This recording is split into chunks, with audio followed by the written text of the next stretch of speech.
Hello, Ken and Brad. Hey. How are you? Hey guys. Happy New Year. Boy, Happy New Year. Well, yeah. transition. We're in the new year. a transition. Jeez. Are you transitioning? What was that? No. Nope. I am not. Transitioning to what? That's debatable, really. A better version of you. That's right. There you go. No, I'm not. That's that word right there has multiple meanings. And Isn't it funny how Unfortunately, you can't pick transitioning. It's your- I know. Isn't it funny how words evolve and change over I know. time, and how you have to be so aware of that? Because I was doing a video the other day for someone for this conference I'm speaking at, and I said, I'm really looking forward to seeing you all in person really soon. And it just hit me like, that's a totally different phrase as far as the context and its meaning than it meant even 3 years ago. Like, that's just a nice thing to say at one point, but now it's kind of like it has all this context to it. It's totally different. Because everyone hates Zoom. Well, yeah, just like, okay, Yeah. we were 'Cause I quarantined for so long, or people hate Zoom, or whatever. Yeah. Yeah. So Tennessee. Yes. Just kidding. Tennessee's a little, less quarantine. That's all I mean. Yeah. So last kind of year when stuff. we started out the new year, we all had a special word that we Yeah. were going to live out throughout Well, the we've year. actually done this the last 3 years. Yeah. But so I know today we're not going to. What was your word, Brad? Last from year last year? was more fun. Okay. More fun. Okay, we don't have to get into it because we're going to do a whole episode on, because when we pick these words, we do themes for the Yes. year. And these are not just like, actually, we don't just do them for the show. We do them personally, and we share them Yeah. on the show because it's sort of what's speaking to us. Is that right? Yeah, a lot of times I think I've looked in the past, and a lot of the words that I've chosen have been based around my business. mm. But last year it was very more focused on personal and business as well, and just my overall holistic life, as a whole. And I think this year will be that as well. We'll see. But I love that holistic word. to come, because I think sometimes we can be so focused on business, trying to be intentional, but the problem is it disconnects us from who we are, as people, and holistically in our all of our health, mental health, as well as all of our energies that we. Well, there's no such thing as business life and personal life. No, I know. It's just life. But I think we have that segregation. Yes, we. In my mind, Yeah. I can segregate it, and I don't know why I segregate it. Well, I do the same thing. In fact, just probably last year, maybe the year before, is when I actually started to merge the two. Actually, probably when the whole COVID shift happened, I started to reassess, okay, what is this? Actually, there's just life. Yeah. Well, I think that's healthy. yeah, it is very healthy. I think my theory is that we, for 150 years in this country or whatever, we would go to work, and it's like when we entered into the car or into our workplace, wherever it is, our home life was like forgotten about for that 8-hour period or whatever. Yeah. Or it's like you separate it, and it's like not part, and you don't bring it into this work environment that we go to and engage in, and you're not supposed to. And then all of a sudden, like you said, COVID, like, oh, now it's all the same place and in the same thing. And then we're like, what do we do with that? How do we integrate it? You guys watching the show on Apple TV with Adam Scott? No. What is the name of it? I'll think of it in a second. It must be really good. Well, it's a huge tech company like Apple. Sorry. But to work for Apple, you have to basically sign an agreement. They put a chip in your brain. Oh, Severance. Severance. That's it. Brilliant. Yes, Yeah, I've Severance. watched that. And so when you go to work, as soon as you enter into the building, you forget about you don't have any recollection of your life outside work. Mm-hmm. And so you're supposed to be more focused, right? You're not bringing in the baggage of your life. But then when you leave, then you don't remember anything about work. Interesting. And it's an interesting. Did you know Ben Stiller is one of the main writers on that? Yeah, he directs it, I think, too, or directs some of It's a them. great show. I think it won a bunch of awards. I can't wait for season 2. Yeah, Adam Scott is one of our. one of our clients is one of the largest performing arts college in America, and he's actually an alumni of there. So he once in a while does things for the school, which is cool. So I always keep an eye on what he's doing. You may remember Adam Scott. If so, everyone's going, who is Adam Scott again? He was on Parks and Rec as Amy Poehler's husband and better half. Yeah. Oh, okay. Yeah, now you know who he is, right? Yeah. That's a great movie. That's a great show, and just to be clear, without giving it away, it's you choose to do it. It's not like something you have to do, but the reason you do it is for some, like you want to either forget something or engage in something. But the more and more it unfolds, it's really interesting, and I think it's certainly kind of multi-levels deep on a statement about work-life balance and things like that. Huh. Yeah, it is all just one, though. So what's that? It's all just one. It is. Yeah, for sure. You know? And it's just more obvious now. Yes, except on Severance. Except on Severance, you have a choice. And yet on Severance, they show you when you try to separate them, what happens to you. And sometimes it's very interesting what can happen. Exactly. So, okay. Anyways, it's a good discussion. Maybe that'll be another. Yeah, let's talk about Severance one of these episodes. It'll another be fun. podcast. I gotta watch it. Yeah, you got to watch it. But it does bring up a lot of moral issues as well as just human issues of our lives, and it's an interesting narrative. Speaking of which, 2023 is here, and let's talk about what we feel, think, plan, maybe make some predictions to see if we're right or wrong in 12 months from now. Yeah. What are you guys thinking as far as your businesses and your agencies? Are you doing anything different this year? We are. Yeah, go ahead, Brad. We are focusing a lot more on new business development. We're looking at our processes and services and really challenging what we do, making sure that our clients get the best value, but also that we are competitive and we're not just selling commodity businesses, services, commodity services, but rather really offering value where our customers can't find that easily. And so I think that's a big one for us. And we're also looking at our current customers and trying to figure out how do we serve them better? How do we create a way that we can be so valuable to them that they're not. So let's dig into that for a second. Is that like new service offerings, or is that shifting the model? Shifting our models, our mindset, really diving into our sales data to understand where is our key profit centers, trying to package a little bit more of our services in a way that is better clarity with better proven outcomes. I think is probably going to be part of that. But we're just in the foundations of that. I've hired somebody to kind of spearhead that. And so, really?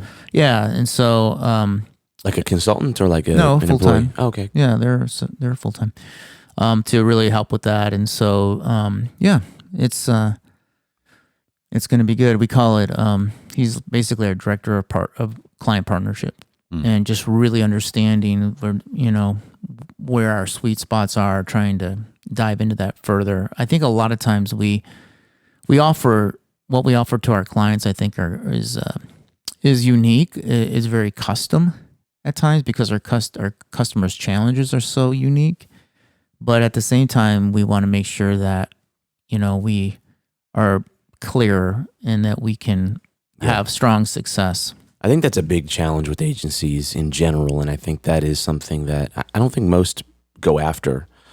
But that idea of not every project is going to be custom, unless you want it to be. Unless you're an agency that says, okay, we're here to make everything from scratch or slightly different. But for most, I don't know that they're intentional about that. They just end up there because it's a very customized kind of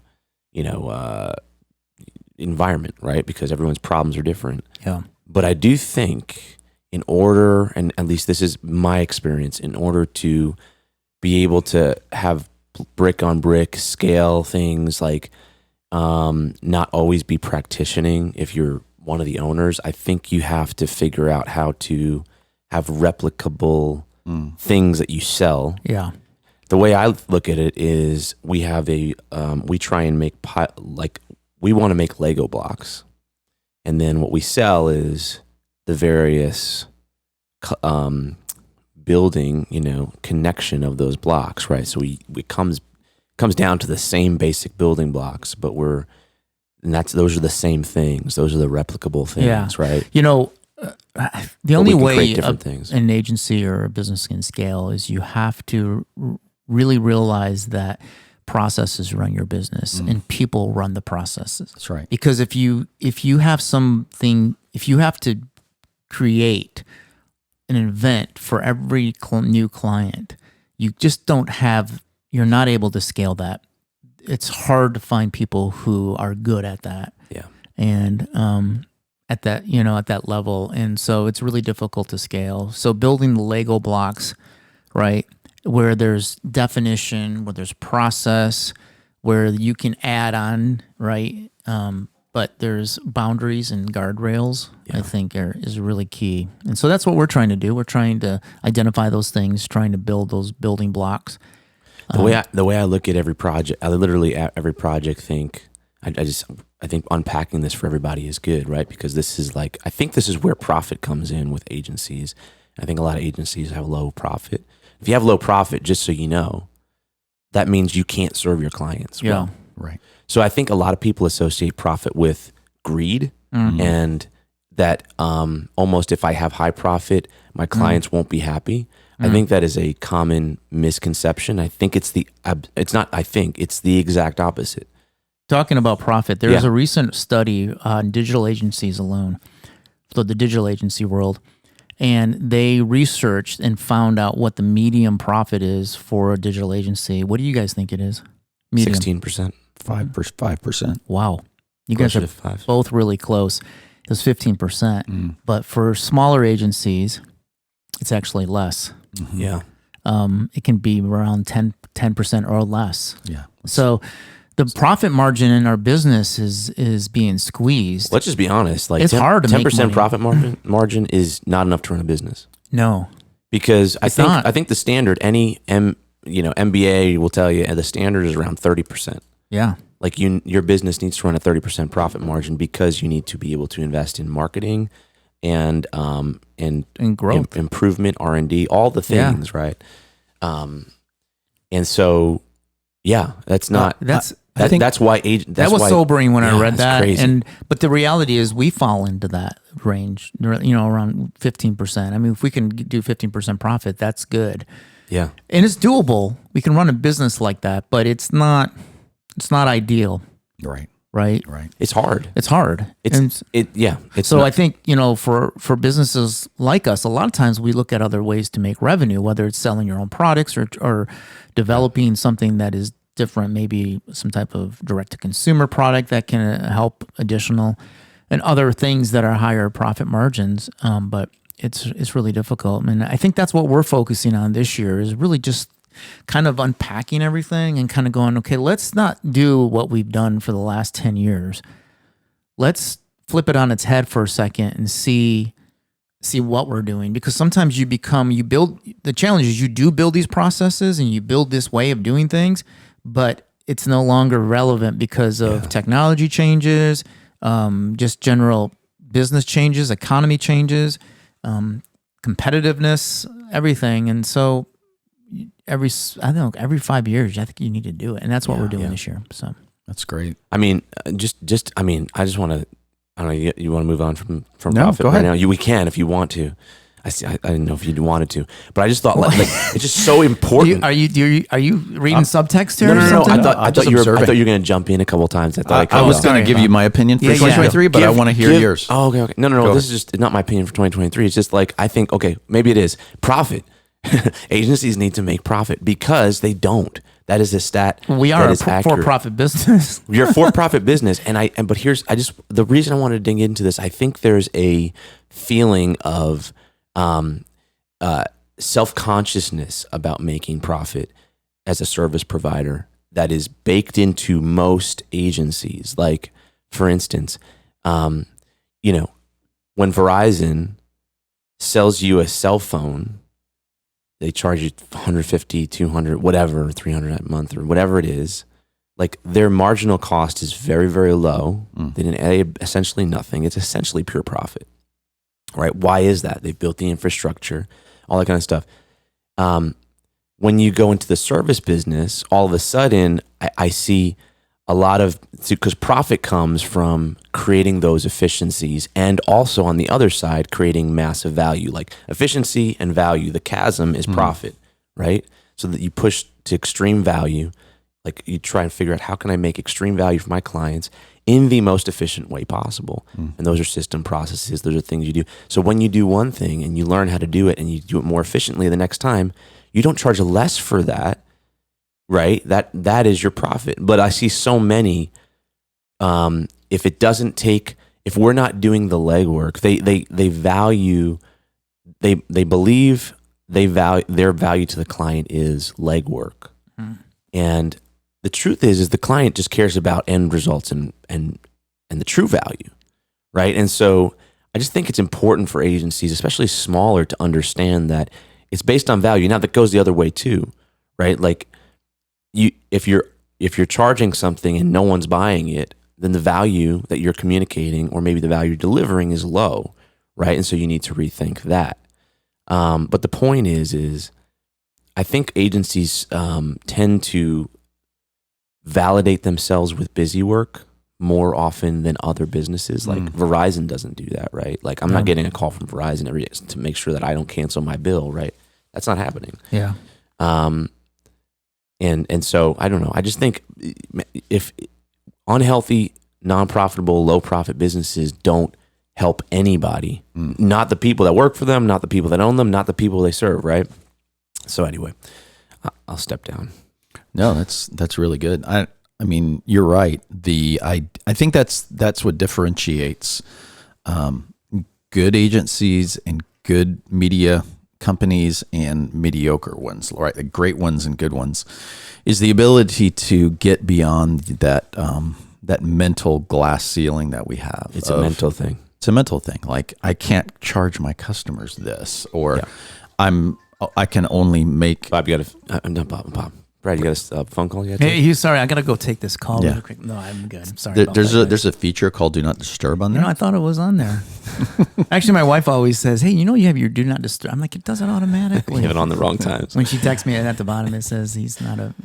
It's all good. Sorry, Bob. Yeah, no problem. It's a mental ceiling. It's a mental ceiling, and it comes from a lot of different things, and that's a whole nother episode. But I think the difference between a salesperson that makes $300,000 a year and another one that makes $100,000 is not skills. Most times, it's just a mental thing that says, and it's okay. It's okay if you say, I only want to make $100,000 a year. I don't want to stress myself out, and that's all I need to live on, and I'm happy with that.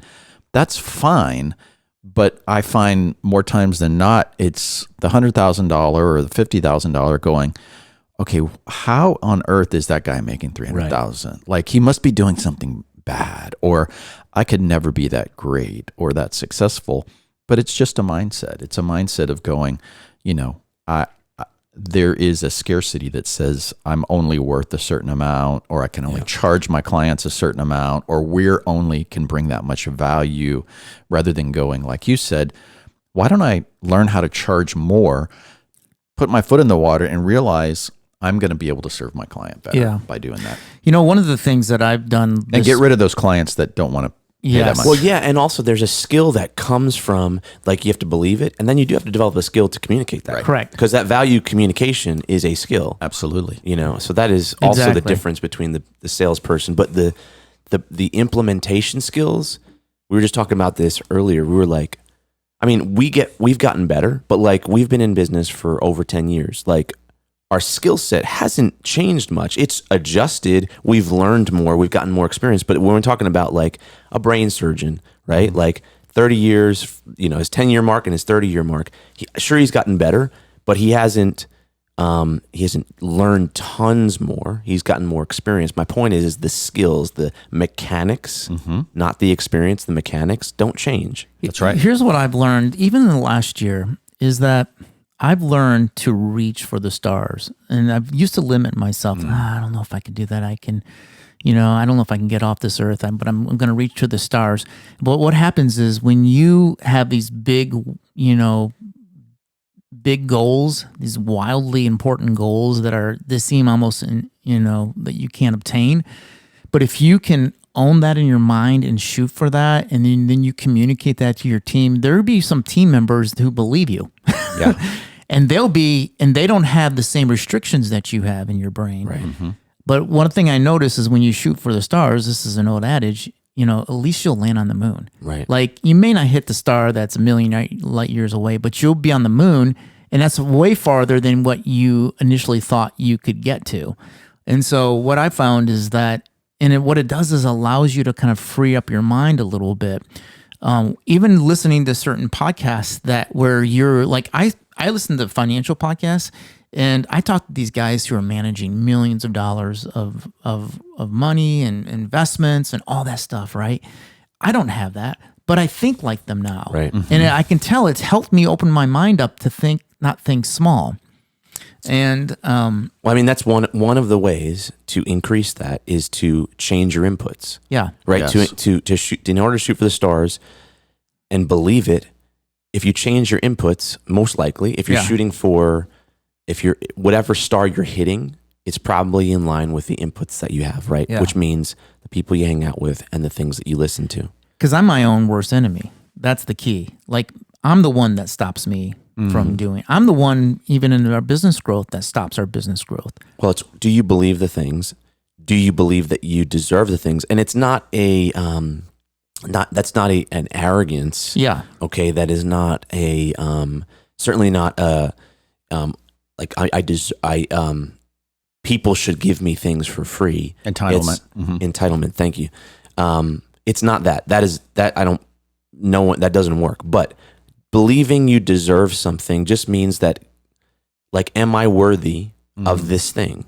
And a lot of people would say I'm not, like I'm not worthy of the thing that I want. And that's why, one of the reasons why you're not getting there. I also look at it as my team worthy.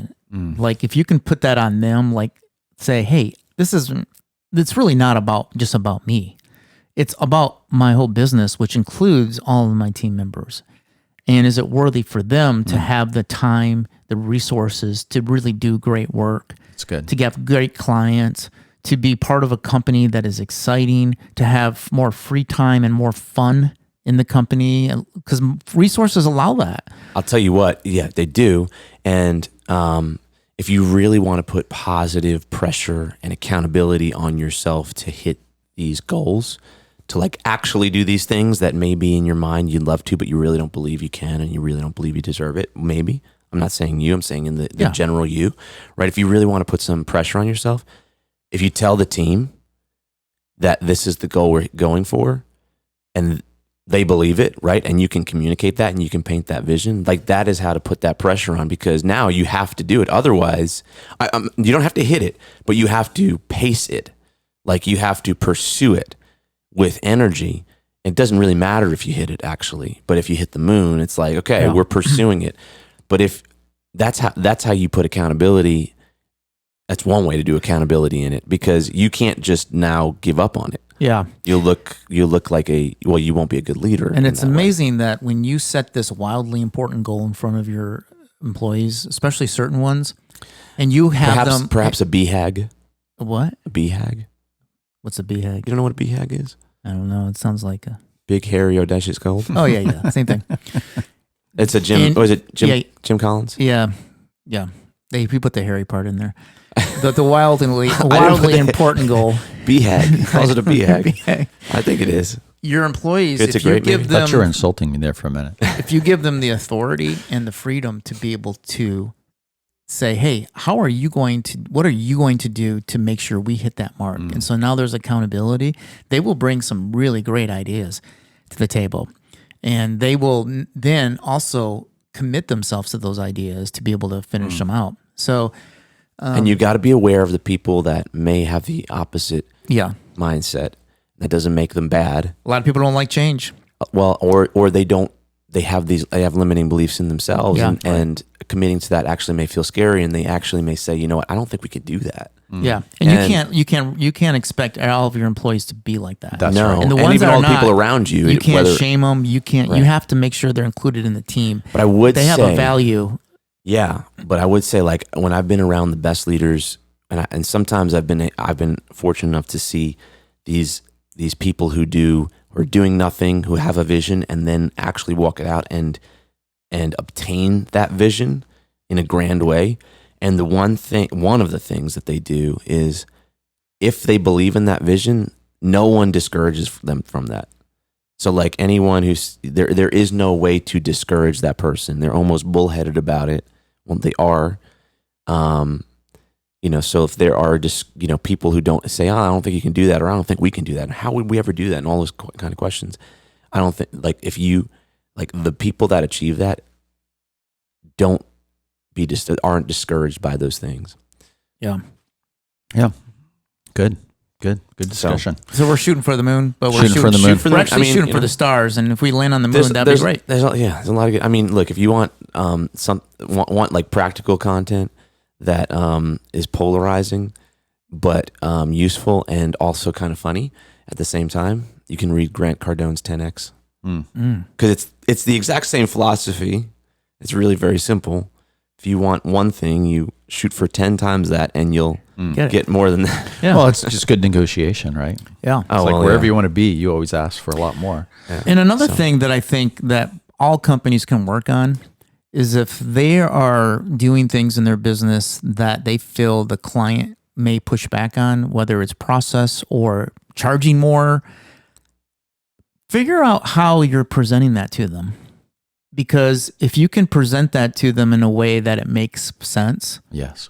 or there's other creative ways that you can do that. Yeah. And let me just give you a very simple scenario that just happened in our business. And it makes me go, man, sometimes I'm just not creative enough. But we pitched an idea to a client, to one of our existing clients, and they're a new client, so they're they're being very price conscious right now, which they should be. And we pitched this idea to them, and we gave them a cost. Here's what it costs. And they're like, oh, no, we just can't do that.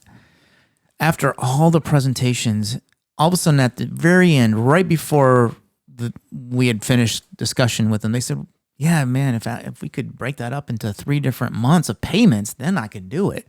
And I'm like, holy cow, is that all? Like, we thought that they were just poo-pooing the whole cost of it. But the reality is they just didn't want to pay it all in one lump sum.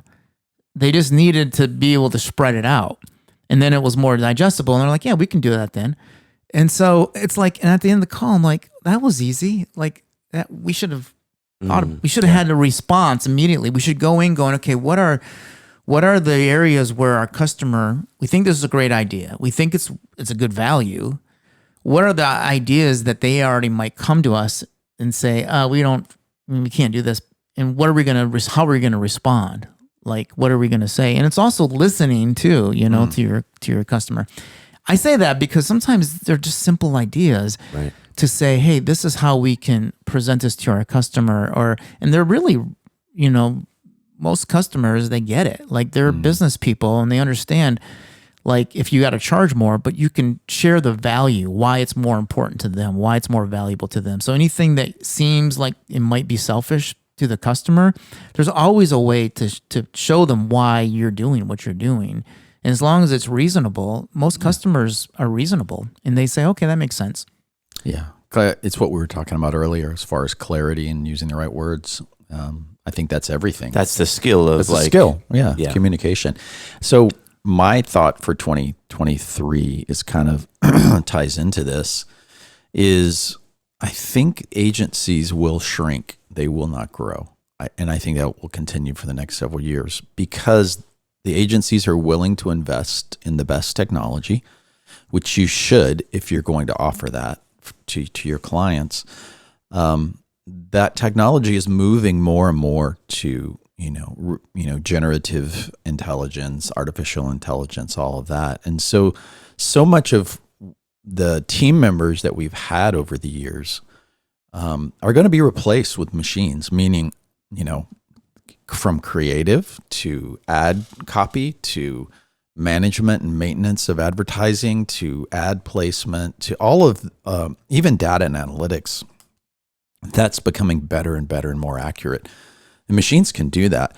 So I think the smart agencies are going to scale down the staff. They're going to scale up their technology and then be able to bring in that human element that the client is paying for you, right? Exactly. So they're going to pay you not for the things that they could go buy the technology to do. They're going to pay you for the nuances of the human interpretation of that and for your expertise. So I think the agencies of the future, and we'll start seeing it more in 2023, the ones that exceed are almost going to go backwards in a ways to what we've talked about. It's that high level creative expertise, creative thinking, and obviously it's near and dear to me, but more behavioral expertise. Like, I think companies are all aware of that since the pandemic and since a lot of the things that we've talked about the last few months,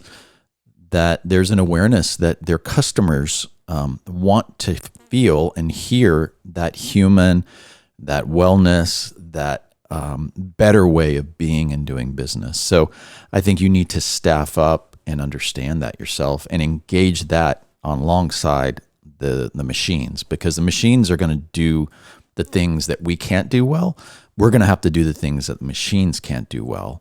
And that's the real value. And I think the real value more and more that I see for agencies is, you both touched on it, is getting better and stronger at the attribution. Like that's the key. That's like the client that you were talking to that they said, oh, I don't know if I can do that. I bet it was something they can't do themselves. But if you can show them, I can track your investment with me and show you how I can give you that ROI, and I will have the data and I will interpret that data and I will show you that data.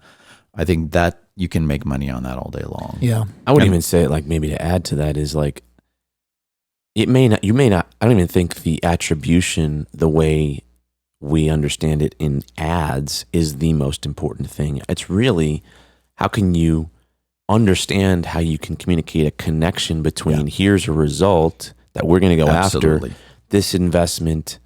Brad says this all the time. We steal it and use it internally, which is you got to show them the beach, and hopefully the beach is a giant, Did we sign a licensing agreement on that term? No, phrase? Well, we'll figure it out later. Okay. Sorry. And hopefully the investment. I think I stole that from somebody. The investment is a small portion. We're making money on it. It's a small portion of what that beach is, right? But if you can show them that, and you can put rationale and logic between how something is going to, again, it's not a guarantee, and that's hard. And attribution is never a guarantee. But like, here's how you go after, pursue this thing. You show them the system, and it's and the a compelling process. vision. Yeah. Yeah. I think that's the future. And it's going to evolve and change, but I'm waiting for blockchain to be integrated into marketing. I think that's something that you need to be thinking about and looking at. I think data integrity is another big one that a lot of people are thinking about. So I just think that if you're going to invest in technology, you're going to have to downsize a lot of that middle tier staff. And that gets back to profit. I think agencies, the smart ones, are going to start seeing bigger profits moving forward. And then the other thing I would say is that you need to shift your thinking from just being, and you guys have said this, and I'm just saying the same thing another way, from being a service to creating more, seeing yourself as a media company. And this is what I'm going to be doing in 2023 is you can do the same services, but you need to start owning your IP. You need to start creating, like you said, Lego blocks and pieces and solutions that create value, because I don't know why it's so hard for us to see this, especially agencies. What do we do for clients? We create media for them. We create media. Now, some of that might be print. Some of it might be, intellectual.